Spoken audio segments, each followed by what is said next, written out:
मकर राशि जहां पर भाग्यस्थान में आ रही है, भाग्य का फल जब करेंगे, कोई भी प्रोजेक्ट आप करेंगे 921 दिन के दौरान आपको डेफिनेटली उसमें सफलता मिलती हुई नजर आएगी, क्योंकि यहाँ पर शनि आपके लिए भाग्य आपका साथ देता हुआ नजर आएगा। जो काम आपने पिछले 2 या 3 साल में किया है वृषभ राशि के जितने भी जातकों ने, उसका फल अब मिलने का समय आ गया है। मेरे यूट्यूब पेज एस्ट्रो नरेश पर आपका स्वागत है। नमस्कार, मैं हूं नरेश कुमार। सबसे पहले उन दर्शकों का धन्यवाद जिन्होंने पेज को सब्सक्राइब किया है, पेज के वीडियोस को शेयर कर रहे हैं, लाइक कर रहे हैं और कमेंट बॉक्स में हमें अपनी राय भी लगातार भेज रहे हैं। दोस्तों, आज के वीडियोस में बात करेंगे शनिदेव की। शनिदेव का गोचर होगा 29 मार्च 2025 को। शनि मीन राशि में गोचर करना शुरू करेंगे। ये गोचर जो है वो 23 फरवरी 2028 तक होगा। ये लगभग 1061 दिन यानी कि 1061 दिन का समय है जब शनि मीन राशि में गोचर करेंगे। कोई भी ग्रह जब गोचर करता है किसी राशि में तो वक्री होते हुए आगे पीछे भी होता है, उसकी मूवमेंट जो है वो पीछे हो जाती है। कई बार 2027 में शनि के साथ भी ऐसा ही होगा। 3 जून को शनि वक्री अवस्था में चलते हुए 3 जून 2027 को शनि वक्री अवस्था में चलते हुए कुंभ राशि में आएंगे और 20 अक्टूबर तक यहीं पर रहेंगे। लगभग 140 दिन का यह समय है जब शनि मीन राशि में गोचर करते हुए वक्री अवस्था में चल के कुंभ राशि में आएंगे और 140 दिन यहां पर रहेंगे। यह लगभग 921 दिन का पीरियड होगा जब शनि का गोचर मीन राशि का होगा। बाकी समय के लिए शनि कुंभ राशि में रहेंगे। तो 921 दिन के दौरान जो वृषभ राशि के जातक हैं उनके लिए कैसा फल करेंगे, ये आगे वीडियो में देखते हैं। चूंकि जो वृषभ राशि है उसके लिए शनि 11वें भाव में गोचर करेंगे, ये फल अच्छा है।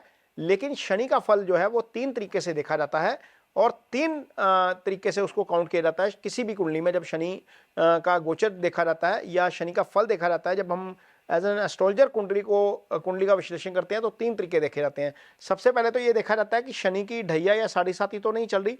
साढ़े साती होती है शनि चंद्रमा के एक घर पहले यानी कि 12वें भाव में, या चंद्रमा के ऊपर या चंद्रमा से एक घर आगे चल रहे हो तो साढ़े साती होती है। चंद्रमा से चौथे चल रहे हो तो चौथे ढैया होती है। चंद्रमा से अष्टम चल रहे हो तो अष्टम ढैया होती है। ये एक स्टैंडर्ड पैरामीटर है जो शनि का चंद्रमा से गोचर देखा जाता है। अदरवाइज दूसरा जो पैरामीटर है उसको हम बोलते हैं अष्टक वर्ग। ये सारे एस्ट्रोलॉजर नहीं देखते, लेकिन बहुत सारे एस्ट्रोलॉजर इसको, अच्छे एस्ट्रोलॉजर जो है उसको अष्टक वर्ग को जरूर देखते हैं। अष्टक वर्ग वह स्थिति होती है जब शनि आपकी कुंडली में, इंडिविजुअल आपकी व्यक्तिगत कुंडली में अपनी जहां पर उनकी प्लेसमेंट है वहां से शनि ने अगली राशि को कितने मार्क्स दिए हैं। जैसे ये चार्ट आपके सामने चल रहा है, यहां पर शनि ने अष्टक वर्ग में मीन राशि में जितने भी मार्क्स दिए, यहां पर ये आपके सामने मार्क हो रहा है। तो यदि आपकी कुंडली में भी 12 राशि में शनि ने, चूंकि 12 राशि में शनि का गोचर होगा, 4 से ज्यादा मार्क्स दिए तो ये गोचर आपके लिए अच्छा होता है। वो भले ही ढैया चल रही हो या साढ़े साती चल रही हो, लेकिन अष्टक वर्ग में यदि शनि अच्छे है तो शनि आपको अच्छे फल करते हैं। ये दूसरा पैरामीटर होता है। तीसरा पैरामीटर हम देखते हैं कि शनि का पाया कौन सा रहेगा या शनि की प्लेसमेंट आपकी कुंडली में कैसी है। तो वृषभ राशि के जातकों के लिए जो अगले 921 दिन है वो शनि सोने के पाए में रहेंगे। ये तय होता है जब ट्रांजिट करते हैं तो उस समय चंद्रमा की पोजीशन क्या होती है। शनि के ट्रांजिशन चार्ट जो 29 मार्च 2025 का ये चार्ट है, ये आपके सामने लगा हुआ है। यहां पर शनि का गोचर मीन राशि में होगा, चंद्रमा भी मीन राशि में आ जाएंगे। तो यहां से यदि हम वृषभ राशि देखेंगे तो वहां से गोचर होगा 11th हाउस में।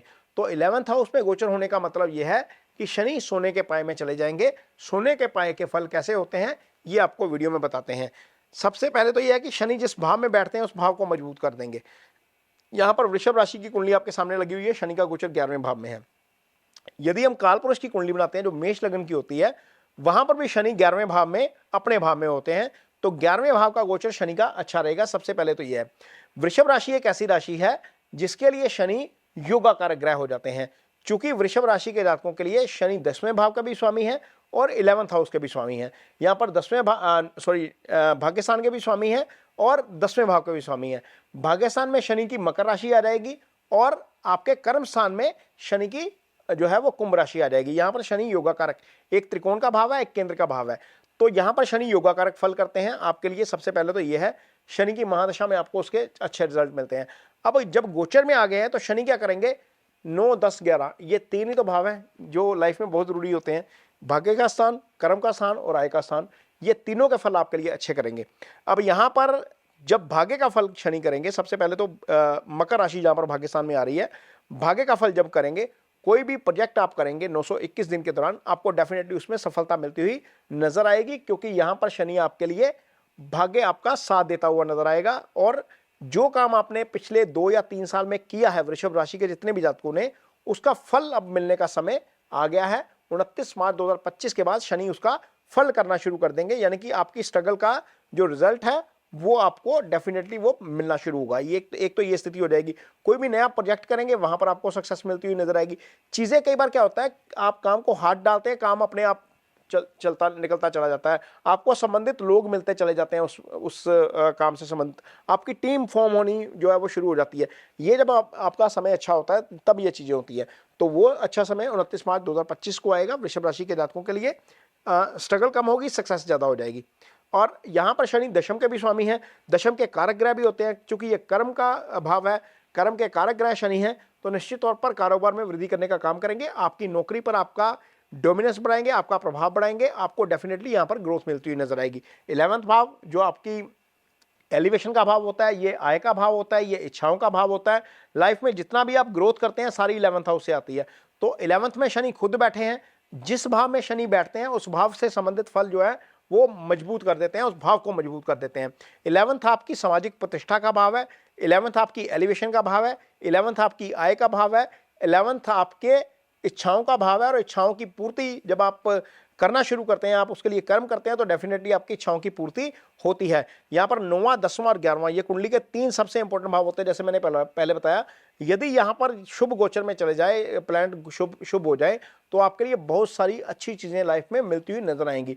ये तो खैर शनि का गोचर है, आपके लिए तो गुरु का गोचर भी बहुत अच्छा होने जा रहा है, क्योंकि गुरु धन भाव में गोचर करेंगे। यहां से बैठकर आपके 10th हाउस को भी वो एक्टिव करेंगे। वो आपके लिए अलग वीडियो लेके आएंगे, वहां पर क्या क्या फायदे होंगे। लेकिन शनि के लिए, शनि का गोचर आपके लिए जो सोने के पाए में होने जा रहा है वो डेफिनेटली बहुत अच्छा होने जा रहा है। आपको इसके बहुत अच्छे रिजल्ट मिलते हुए नजर आएंगे। लेकिन एक चीज का थोड़ा सा जरूर ध्यान रखिएगा, यदि आप मैरिड हैं और आपकी संतान है, तो संतान को के पक्ष से आपको तो कुछ ना कुछ गड़बड़ होती हुई नजर आ सकती है।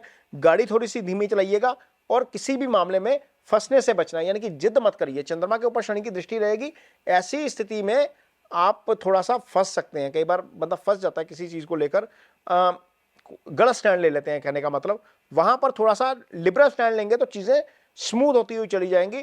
कोई दिक्कत वाली बात यहां पर नहीं आ रही है। शनि का गोचर आपके लिए बहुत अच्छा फल करेगा। शनि चूंकि आपके लिए योगा कारक ग्रह है, आपको इसका डेफिनेटली फल जो है वो बहुत अच्छा मिलने जा रहा है। लेकिन यदि आपकी कुंडली में शनि की पोजीशन खराब है, आपकी कुंडली में यदि शनि सूर्य के साथ है, पीड़ित है, अस्त है, मंगल के साथ है, राहु केतु एक्सिस में है, 8वें भाव में पड़े हुए हैं, 12वें भाव में पड़े हुए हैं, तो शनि की रेमेडीज जरूर करिए। कुछ रेमेडीज मैं आपको सजेस्ट कर रहा हूँ, बहुत ईजी है, बड़े आराम से कर सकते हैं। ओम शन शनिश्चराय नमः का जप जो है ये बीज मंत्र है। ये 23,000 मंत्र शास्त्र में बताए गए हैं, लेकिन शास्त्र कहता है अधिकाय अधिकम फलम, यानी कि जितना उसको फल उसका ज्यादा जप करेंगे उसका उतना ज्यादा फल आपको मिलता है। ये 23,000 मंत्र हैं, शनिवार शाम के समय करने हैं। शनि का डोनेशन जो है वह शाम के समय करते हैं। काले तिल दान कर सकते हैं, काली उड़द की दाल दान कर सकते हैं। इसके अलावा सरसों का तेल जो है वो शनि शिला पर अर्पित किया जा सकता है, छाया पात्र में अपना फेस देखकर। ये छोटी छोटी रेमेडीज हैं। यदि आपके पास कोई स्टाफ काम करता है, आप कोई प्रोजेक्ट चलाते हैं, कोई फैक्ट्री चलाते हैं, किसी तरह का प्रोडक्शन है जिसमें लेबर इंसेंटिव काम है, तो जितनी भी मासेस होते हैं, जितनी भी लेबर होती है वो सैटर्न को रिप्रेजेंट करती हैं। तो उन लेबर के साथ आपका बिहेवियर जो है वो कोऑर्डिनेट होना चाहिए, अपने जूनियर स्टाफ के साथ आपका बिहेवियर कोऑर्डिनेट होना चाहिए। इससे आपको शनि के डेफिनेटली अच्छे रिजल्ट मिलते हैं। और यदि आपकी कुंडली में शनि की पोजीशन अच्छी है, यानी कि केंद्र में है, पहले भाव में, चौथे भाव में, 7वें भाव में, 10वें भाव में है, त्रिकोण के भाव में, पंचम में है, 9वें में, 11वें भाव में है, तो आप शनि का नीलम भी धारण कर सकते हैं अच्छे फलों के लिए। ये आपको डेफिनेटली अच्छे रिजल्ट देगा। और ये वीडियो आपको कैसा लगा इस पर कमेंट बॉक्स में अपनी राय जरूर दीजिए। यदि ये वीडियो अच्छा लगे तो शेयर जरूर करिए, पेज को सब्सक्राइब जरूर करिए। इसके साथ ही मुझे दीजिए इजाजत, नमस्कार।